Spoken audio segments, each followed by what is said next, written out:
I'd like to show you the simple way of making a hexagon on a Mitresaw with no special jigs needed. Let's start by setting our Mitresaw to 30-degree angle. Then we bring out our board that we had already pre-cut to our desired height of the hexagon. I pre-cut mine to 39 centimeters height. Then you'll need to divide that height by 2. Mine is 19.5 centimeters. I marked it from both sides to make sure that I'm in the center of my height.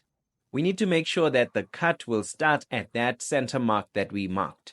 Then we go ahead and make our first 30-degree cut. Following this, we need to flip the board and make our next 30-degree cut, starting from that center point again. I think you're starting to see how it's coming together right now, right? With this side of the hexagon done, we need to get one of those offcuts that we have to mark where we will start our next cut. This will be on the side that is against the fence.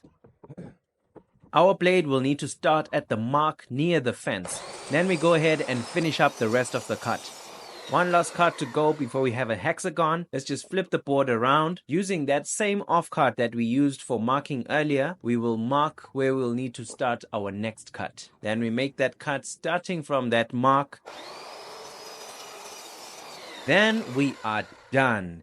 Hexagons are such interesting shapes. I really love them. I made these 4 hexagons for my awesome tensegrity chair. You can click on this video right here to see how you can make for yourself this insane floating chair. Thank you for watching.